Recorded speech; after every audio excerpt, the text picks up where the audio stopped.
Hello and welcome to UX Leadership by Design. I'm Mark Baldino, your host. I'm also a co-founder of Fuzzy Math. Fuzzy Math is the user experience design consultancy that brings consumer-grade UX to business applications for B2B and enterprise tools. And today I had just a pretty fun, joyful conversation with Melissa Dinwiddie. Melissa is a self-described former non-creative turned professional artist who helps tech leaders and teams overcome creative blocks and unleash their innovative potential. But her whole background is being creative, and that was kind of part of the point of describing yourself as a non-creative. Sometimes we don't see it. Sometimes we are stuck, and we don't see our potential for creativity. And so she walked through her 3-step create the impossible framework. She talks about some great client examples of how people, how to help people see that everyone is creative. And then I asked this question, what about people in the creative space? Do they get stuck too? And we centered on something all creatives run into, which is perfectionism. And as she was explaining her experience of helping creatives, I realized I was her perfect client. I backed myself into a corner in my own question. And then I put Melissa on the spot to give me some creative arts therapy. The whole conversation is a hoot. It's super fun, but it's actually super helpful. Her process and framework I think is really helpful for creatives and non-creatives, analytical folks, everybody who just gets stuck. So please listen, enjoy the conversation, and thank you as always for being a listener. Melissa, welcome to the podcast. Thank you, Mark. Thanks for having me. It is my pleasure. I'm super excited for our conversation. I know you have a super interesting background and kind of how you got to where you are now. Was wondering if you can take the audience through your sort of career journey. It is definitely a journey that I have been on. Yes. The nutshell version is that I trained as a dancer at Juilliard. I thought that was going to be my career path, but that got cut short because of an injury. Then I had a short stint as an academic and ended up having a 15-year career as a visual artist, and got very burned out as an artist. I had sort of a side career or a night career as a jazz singer songwriter, toured a bit, and ultimately pivoted to working with teams and organizations, which is what I do now. Drawing on what I also spent time doing as a performing improviser, drawing on my tools as a creative, as an improviser, and as a performer to help teams and organizations in the area of what I now call the 3 C's, which is the intersection of the 3 C's is where innovation lies. And the 3 C's are connection, communication, and creativity. And if you think about it, if any one of those 3 C's is broken in your organization, then innovation is not going to be happening. So those 3 C's is what I come in and I help teams and organizations with. But that's my background is as a multifaceted creative. Yeah. But when I tell people that, what that that sort of shiny picture fails to reveal is that I spent a big chunk of my life during that time believing that I was a non-creative person. Huh. And I get that head tilt from people all the time. What's that about? Because everything you've said thus far, I'm like creative. I mean, right? Is it self-doubt or just like you didn't think that your definition of creative was everyone else's? Like, what's the gap there? Yeah. So a lot of it was I got caught really hard in the comparison trap when I was young. And there was a moment, a defining moment that I start my keynote with, actually, when I was 13, when I was in a drawing class and I compared my work with other people's work. I was actually with a bunch of adults, and I got really mired in that fixed mindset.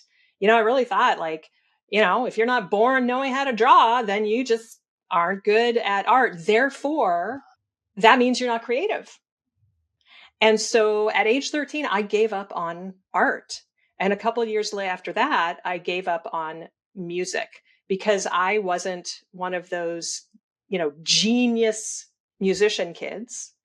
And I thought that if you're not born knowing how to, play piano or guitar or violin or whatever, just be incredibly well, then you're not a good musician, therefore you're not creative.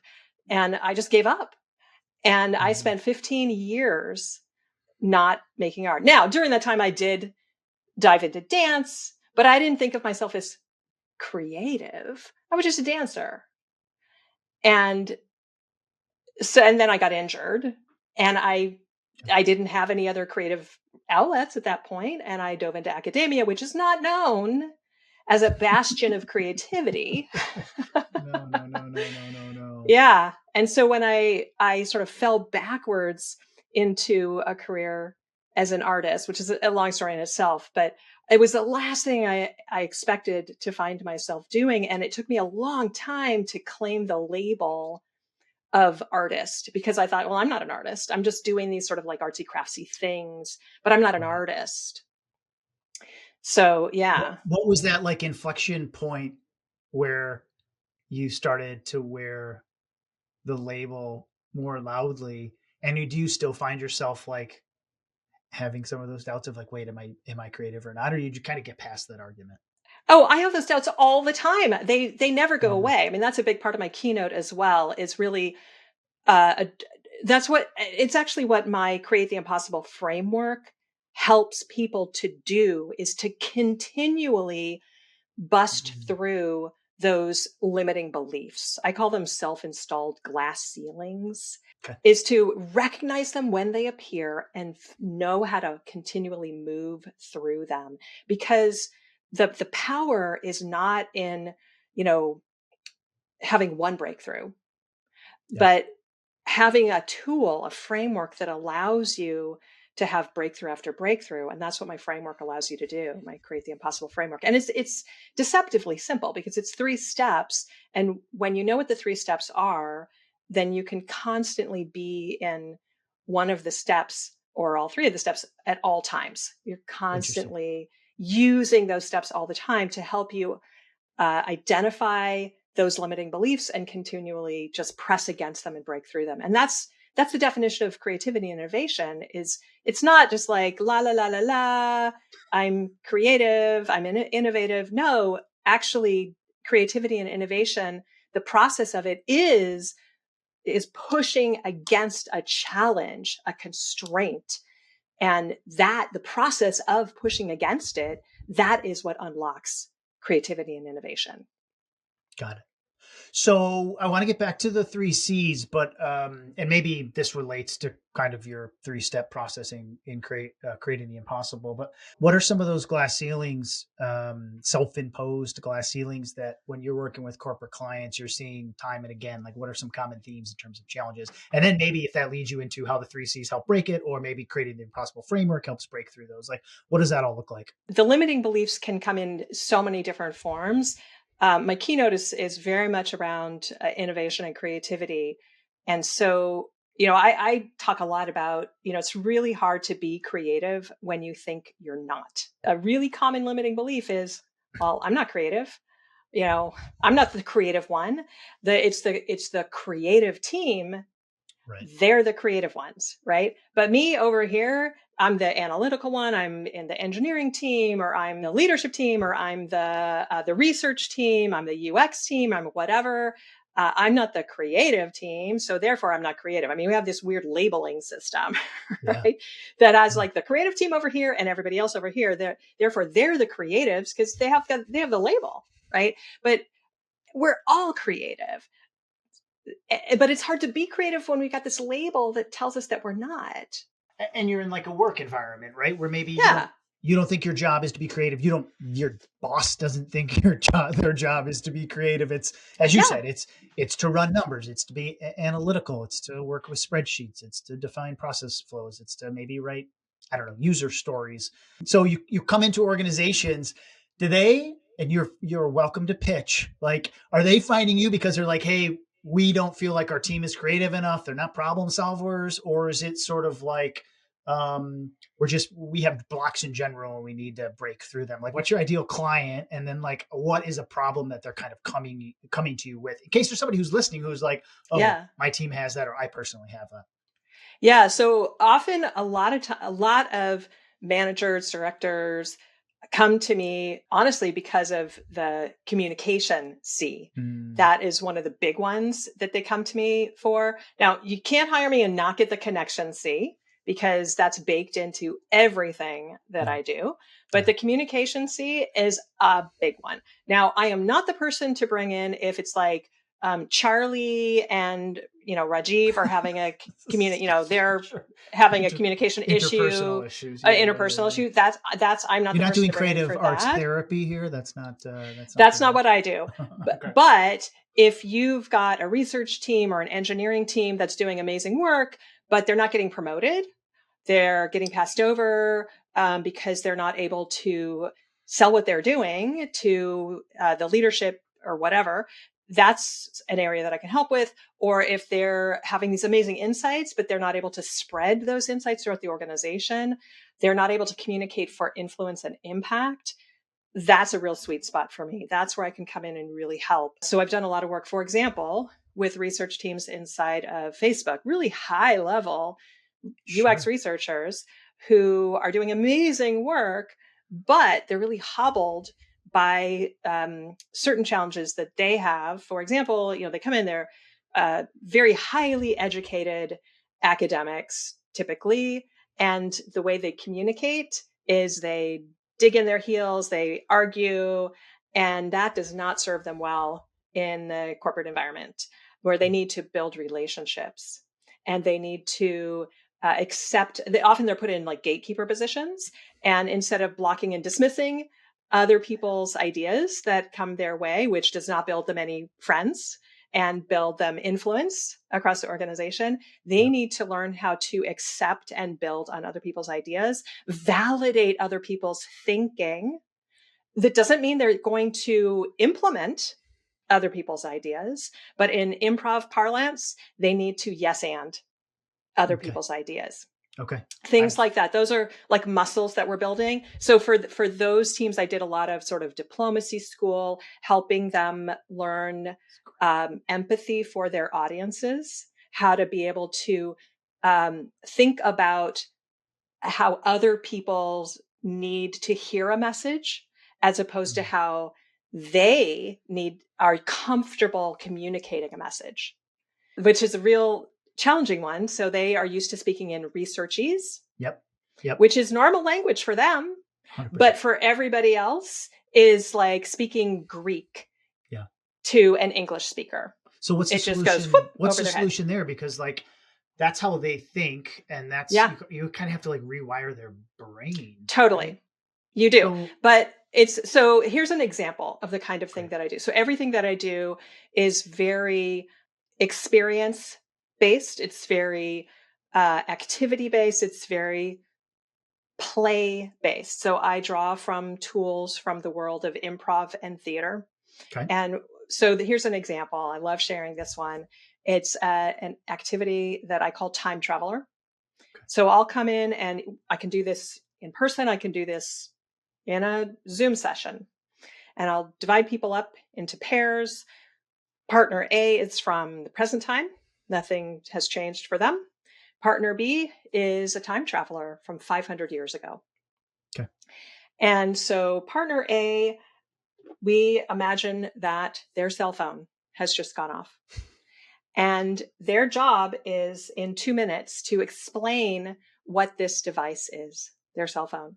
But think about it. Before I send them off, we have a very brief little chat with everybody in the room about how is life different for the time travelers. It is 1525. And what is day-to-day life like for somebody in 1525? Just think about that. So, and that we do have a little popcorn, there's no electricity. They don't have cars. Maybe they ride horses or they walk, or, their clothes are really different. The women wear corsets. They, like we talk about, or maybe they're in the land that we live on now. Maybe they're wearing deer skin, or I don't know what, like we just like popcorn, how things are different back then. No running water, blah, blah, blah, blah, blah. Right.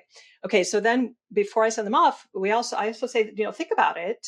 There's a high likelihood, especially if we're talking about the European continent, that the time travelers are going to think that the present time people, that you're a witch. Mm. And so you are also, while you're explaining what this device does, you are also going to have to convince them not to condemn you to burn at the stake for witchcraft. And you only have 2 minutes to do this. Now, it is an impossible task. As if your life depended on it. As if your life depended on it, right? So I've done this activity myself, and often I have to, be even out the numbers, and I have to partner up with somebody. It's impossible, but it's hilarious, and there's conversation back and forth, and so after 2 minutes, I bring people back and I poll the room. How many witches do we have here? Half the room invariably raises their hand because it's impossible, right? But then I say, okay, time travelers, did anybody have a partner who did something that was effective? And somebody raises their hand and says, yeah, my partner said something that was always in every case, there was some sort of analogy that they used that the time traveler found effective. So, bing, light bulbs start going off over people's heads, and they realize, oh, okay, I have to use some sort of an analogy that is, find some kind of common ground with my time traveling partner. So then we switch roles, but I give them a different scenario this time. It's not a phone, it's something else, some kind of modern appliance. And they go off and they have to try it again. And this time the present time person has a leg up. So they know, okay, common ground, analogy, da, da, da. And they have a little bit, it's not 100%, but they have a little bit of a better, better time this time. And we come back and we debrief what worked. And they also learn that what worked with one person probably isn't going to work with somebody else. So what happens from this experience is, first of all, it's fun, it's creative, it's silly. And because it's so extreme, they remember it. It's really sticky. And I get people coming back to me and reporting back. I do these programs it's not just a one-shot thing, it's over a period of weeks. And so we come back, and next week I hear back, I was having a conversation with my cross-functional teammate. I was getting really frustrated. And then I remembered the time traveler activity. And I realized it's not their problem that they couldn't understand me. It's my responsibility. I have to change how I'm talking to them. They figure out an analogy, they figure out what works. And it's like, the sky, the heavens open, and and they have these amazing experiences as a result of that one activity. That's really, it's really interesting. And very cool, by the way, and probably pretty fun for people to do in the moment, because it feels, I don't know if anybody's going to describe that as a creative activity, but you're doing fantasy play, you're communicating, you're inventing stories, like, because it's not part of your job, right? They probably can maybe detach a little bit enough to learn. And then if it sticks in the back of their brain, they'll kind of remember it. So is that like one part of the 3-step process for creating the impossible, or is that just an activity to like warm folks up? Like, I'm kind of curious how your actual 3-step process works. And I assume it solves these similar problems, which is, I'm an analytical researcher and I've got to be convincing people of my ideas or direction for this product or service, and I'm running into a brick wall. Like, does the 3-step process take somebody through how they can kind of break through that barrier? So that is an example of one activity of several that are part of my my Communicating for Influence program. Got it. The Create the Impossible process is, I'll go through that. That's 3 steps. And so the 3 steps are: first, play hard. Okay. And so that does not mean, go to Vegas and get wild. It means to embrace your inner 4-year-old. Basically, it means to be open to experimentation and play, to follow your curiosity. And it just like be in that mind space of being a little kid, where we're not trying to impress people or win awards or make money. We're really in that exploration place, and that exploration mindset. So that's what play hard means. So in that and I can talk about, like, let's talk about a specific person who did implement this, learned from that activity that I just shared, the time traveler activity. They played hard when they thought, okay, let's play with different perspectives here. Hmm. Instead of like digging in their heels and like art, like I'm gonna like argue louder when I'm trying to explain my insight to you. I'm just gonna talk louder. No, I'm gonna play with different perspectives and see what works. That would be play hard. Okay. So step 2 of the Create the Impossible process is make crap. Make crap. Make crap.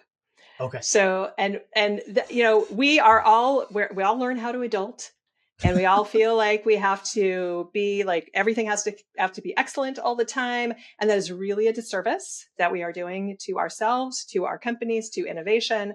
We have to allow ourselves to make crap. We need the crap to fertilize the good stuff.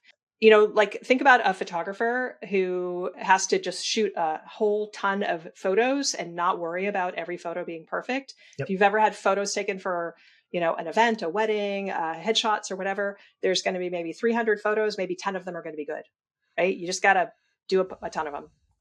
So just let yourself make crap. Yeah. And then step 3 is learn fast. And that means like really, and that's not, that's different from, move fast and break things. That is like really learning from taking every experience, the good, the bad, the ugly, and really, really gleaning everything that you can from every experience and learning from it and then iterating from it.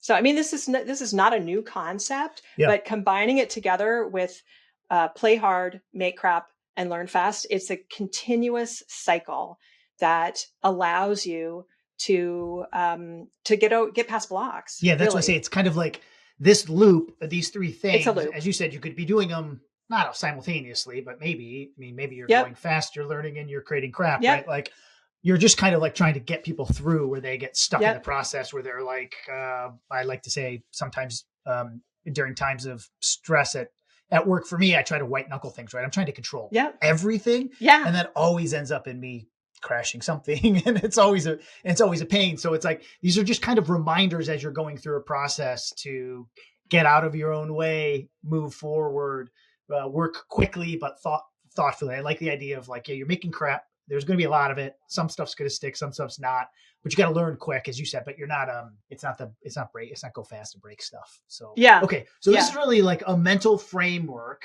that you're sharing with people. And then how do you combine it with like the 3 C's? Is this all like one part of a package you're giving folks? Is like, here's 2 toolkits, or they're related, or I'm kind of curious how they work together. Everything's sort of interrelated. If you're familiar with the Strengths Finder 2.0, connectedness is my top strength. So in my world, everything is interrelated. So the 3 C's is again, it's like a framework that I think about in terms of the areas that I help organizations with. So, and the way that I do it is through my framework, my mental framework, as you say, and that, and I can bring in, specifically how I can do that is through keynotes, workshops, retreats, programs. So that's sort of like tactically how I can come in and help. Yeah.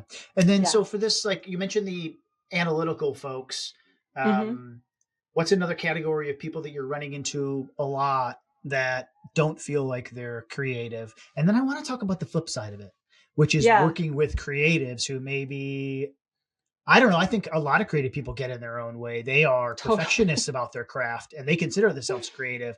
And I'll say this from my personal experience working with a team of designers is like, having them feel like something's good enough for a client before they put their own name on it and present it is really, really, really hard. So maybe we'll start with the first one. Are there other groups of like categories of people who you feel like the framework and your work really helps kind of enable them to break through?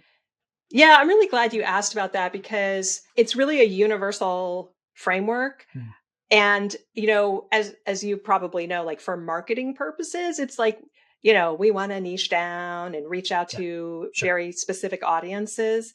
And so, those analytical folks, they're the ones or the ones who identify as, well, I'm not creative. It's really useful for them because it really can help unlock that innate creativity and help them tap into that and identify as, oh, wait, yeah, actually, I see how I am creative, and start Yeah. to really, really own that. And also, just as you said, like, I am a creative and have been a professional creative and have struggled with all Yeah. those things that you just mentioned. And in fact, I developed tools for myself. This book that if you're, watching this on video, right Yeah. behind me is my book, The Creative Sandbox Way. I had to develop a set of, I called them at the time rules. I now call them guideposts because most creatives really don't like rules. Rules. What are rules? There's no rules in Right? creativity. Right. I developed 10 guideposts to help myself get out of creative stuck, not Mm. because at that time, not because I didn't identify as creative. I was a professional creative, but because I was so mired in perfectionism Yeah. that I couldn't produce anything unless it was for a client, unless it was on a deadline, unless there was money attached, and I was miserable. Mm. And getting it to a point where I could release it to the client, as you said, like, it had to have a deadline attached. Yeah. And I was like struggling to not extend the deadline because of the perfectionism. I look back at the work that I created for clients now and think, why did I think that was not good enough? That looks amazing. Yeah. Yeah. But at the time, it was so, um, all I could see was where the gap between what was in front of me and the platonic ideal in my head. Yep. I call that looking through my gremlin glasses. Yep. So yes, those I now embrace the label intentional imperfectionist, which is intentional imperfectionism is exactly the same thing as self-compassion, Yeah. which is really a It's really challenging. profound. It's basically a lifelong sort of practice of releasing perfectionism, which is very hard for those of us who, are designers, artists who hold up a standard of excellence for ourselves and our work and really want to create something, excellent in the world. Yeah. It's very hard to let go of perfectionism because the fear is that you're going to create something mediocre, that you're going to, let yourself go, that nobody wants to do that. But the irony is that when you embrace self-compassion, you actually allow yourself to create better work. I don't know how we backed into me being your ideal client. It's so funny throughout the course of this conversation. I've been thinking like, oh, I am kind of process, I am analytical, and I'm also totally don't consider myself a creative person, but I do a lot of. So I'm gonna put you to work here. I do a lot of work. I do a lot of work around my house, and I've been redoing my bathroom for over a year, but I'm doing it in bits and pieces, and I'm tiling. And I decided to do the most complicated herringbone pattern possible. And Of course you did. I've tiled before. And I refuse to allow a piece of tile to go into my bathroom without it kind of being perfect. And the lack of self-compassion I showed myself during this process, I had to like finish tiling and take like 6 months off because I was like so frustrated by the process. And even now, I'll be honest, Melissa, I step in because the shower's now all done. I still see like little imperfections Oh, and of course they you still do. bothers me. Like Of course you what do. now? This is why I'm putting you to work. Like, what is your advice for somebody like me? This isn't even work related, but this is my creative Oh, outlet. Like, what do I oh, do? Mark, I believe me, I so understand this because we had our kitchen redone back in I think it was 2017, and there are handles on the cabinets under the sink that were spec'd when we thought that they were going to open a certain way, Yeah. and so we had to get handles that were a little bit narrower, shorter. But then we realized that the handles, the doors were going to open a different way. So we could have had the handles be a little bit wider. The result of that is that now our kitchen towels that hang on those handles are never able to be fully, stretched out. They're always, kind of crinkled up. My husband doesn't care about this at all, Oh but man. every day I look at that. I'm like, we could have had the wider handles. Yeah. You know what? It's a practice of letting go, and your mileage may vary, but I will tell you what I have done and continue to do in order to work on this ongoing lifelong challenge, because I am basically a dyed in the wool perfectionist Yeah. who has now embraced the label of intentional imperfectionist because of that. I mean, it's a choice that I've made. Yeah. The reason that I have chosen to practice improvisational forms, methods, art forms, methodologies like improv, like I doodle as my art form. My visual art the visual art that I do is all improvisational. I was a jazz singer, which is an improvisational musical form. I like to improvise in like every opportunity that I get. I push myself to improvise rather than doing everything planned out, meticulous, which is the art that I did for clients. Right. Everything Right. was excruciatingly planned out, plotted, meticulously designed, which really just exacerbated my perfectionist tendencies.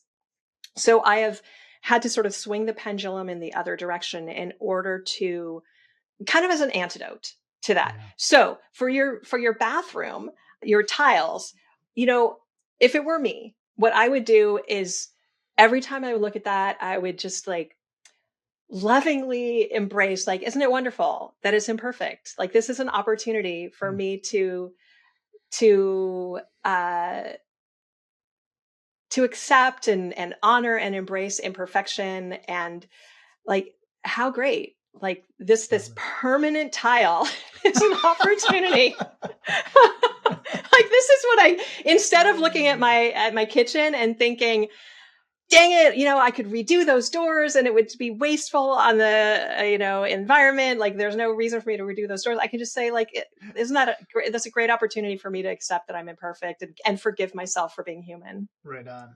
Well, thank you. If my partner Kate listens to this, she's gonna love this advice because been she's been struggling with my perfectionism in kind of our bathroom redesign project. So that's lovely. Thank See, you. and here I'm going after my imperfect hair Yeah, and yeah. the. Thanks for indulging me on that.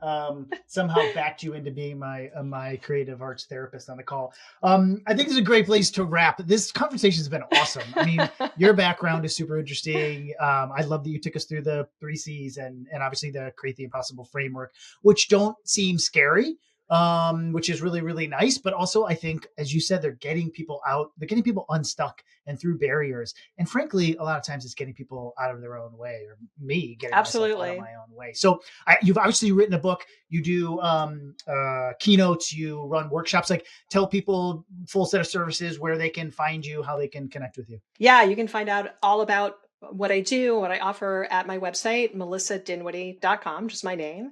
You can also follow me on LinkedIn. Again, my name, Melissa Dinwiddie. You can follow me on YouTube. Again, Melissa Dinwiddie. And you can also follow me on LinkedIn, where I share they used to be daily. They're not daily anymore, but I do share my spontaneous improvisational abstract artworks, AKA doodles. This one breaks the pattern. It's at _creative_life. So it's a creative life with underscores in between. And then also I put something together for your podcast listeners. It's a free 1-page checklist that gives you a quick, practical way to unlock fresh ideas and spark innovation fast, especially if you think you're not the creative type. It's called the Impact Innovation Checklist. And I made a little bit.ly link. Nice. It's bit.ly/UXLBD. Thank you. All lowercase, all one word, for UX Leadership by Design. Thank you. UXLBD. Thank you.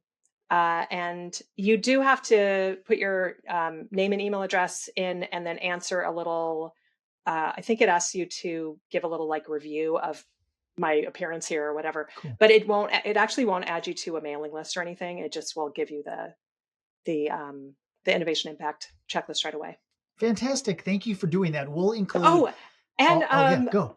I have a QR code. Oh, so look at this. Everybody. This is impressive right here. This is impressive on the fly. Well done, Melissa. I love it. Well, I was going to say, so scan that, folks. We'll also include links to all of those URLs when we post this on LinkedIn and YouTube and the like. But I just want to say thank you so much for sharing your background and your process. It's literally been personally helpful for me. So good. I will let you know next time I'm looking at the tile if I've been able to embrace a little bit of the what would you call it? You're calling intentional imperfection? Intentional imperfectionism. Yeah. Okay. I'm going to try to work on it. But honestly, Melissa, thank you so much for your time and energy today. It's much, much, much appreciated.